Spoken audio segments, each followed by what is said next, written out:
ಪಾಲಕ್ ಸೊಪ್ನಲ್ಲಂತೂ ಏನ್ ಮಾಡಿದ್ರು ಸೂಪರ್ ಆಗಿರುತ್ತೆ. ಸೊ ಈ ತರದೊಂದು ಪಾಲಕ್ ಈರುಳ್ಳಿ ಖಾರನ ಟ್ರೈ ಮಾಡಿ ನೋಡಿ, ತುಂಬಾ ಇಷ್ಟಪಡ್ತೀರಾ.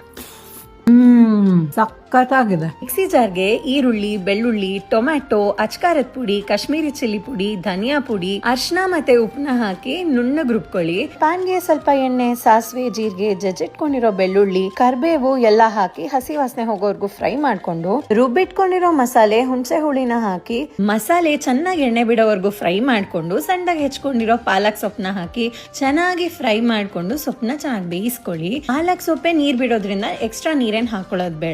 ಕೊನೆಯಲ್ಲಿ 1 ಸ್ಪೂನ್ ತುಪ್ಪ ಹಾಕಿ ಮಿಕ್ಸ್ ಮಾಡ್ಕೊಳ್ಳಿ, ರುಚಿಯಾಗಿರುತ್ತೆ. ಪಾಲಕ್ ಸೊಪ್ನಲ್ಲಂತೂ ಏನ್ ಮಾಡಿದ್ರು ಸೂಪರ್ ಆಗಿರುತ್ತೆ. ಸೊ ಈ ತರದೊಂದು ಪಾಲಕ್ ಈರುಳ್ಳಿ ಖಾರನ ಟ್ರೈ ಮಾಡಿ ನೋಡಿ, ತುಂಬಾ ಇಷ್ಟಪಡ್ತೀರಾ. ಸಖತ್ತಾಗಿದೆ. ಮಿಕ್ಸಿ ಜಾರ್ಗೆ ಈರುಳ್ಳಿ, ಬೆಳ್ಳುಳ್ಳಿ, ಟೊಮ್ಯಾಟೊ, ಅಚ್ಕಾರದ ಪುಡಿ, ಕಾಶ್ಮೀರಿ ಚಿಲ್ಲಿ ಪುಡಿ, ಧನಿಯಾ ಪುಡಿ, ಅರ್ಶಿನ ಮತ್ತೆ ಉಪ್ಪನ್ನ ಹಾಕಿ ನುಣ್ಣಗೆ ರುಬ್ಕೊಳ್ಳಿ. ಪ್ಯಾನ್ಗೆ ಸ್ವಲ್ಪ ಎಣ್ಣೆ, ಸಾಸಿವೆ, ಜೀರಿಗೆ, ಜಜ್ಜಿಟ್ಕೊಂಡಿರೋ ಬೆಳ್ಳುಳ್ಳಿ, ಕರ್ಬೇವು ಎಲ್ಲ ಹಾಕಿ ಹಸಿ ವಾಸನೆ ಹೋಗೋವರೆಗೂ ಫ್ರೈ ಮಾಡ್ಕೊಂಡು ರುಬ್ಬಿಟ್ಕೊಂಡಿರೋ ಮಸಾಲೆ, ಹುಣಸೆ ಹುಳಿನ ಹಾಕಿ ಮಸಾಲೆ ಚೆನ್ನಾಗಿ ಎಣ್ಣೆ ಬಿಡೋವರೆಗೂ ಫ್ರೈ ಮಾಡ್ಕೊಂಡು ಸಣ್ಣದಾಗಿ ಹೆಚ್ಕೊಂಡಿರೋ ಪಾಲಕ್ ಸೊಪ್ಪನ್ನ ಹಾಕಿ ಚೆನ್ನಾಗಿ ಫ್ರೈ ಮಾಡ್ಕೊಂಡು ಸೊಪ್ಪನ್ನ ಚೆನ್ನಾಗಿ ಬೇಯಿಸ್ಕೊಳ್ಳಿ. ಪಾಲಕ್ ಸೊಪ್ಪೆ ನೀರ್ ಬಿಡೋದ್ರಿಂದ ಎಕ್ಸ್ಟ್ರಾ ನೀರೇನ್ ಹಾಕೊಳ್ಳೋದು ಬೇಡ. ಕೊನೆಯಲ್ಲಿ 1 ಸ್ಪೂನ್ ತುಪ್ಪ ಹಾಕಿ ಮಿಕ್ಸ್ ಮಾಡ್ಕೊಳ್ಳಿ, ರುಚಿಯಾಗಿರುತ್ತೆ.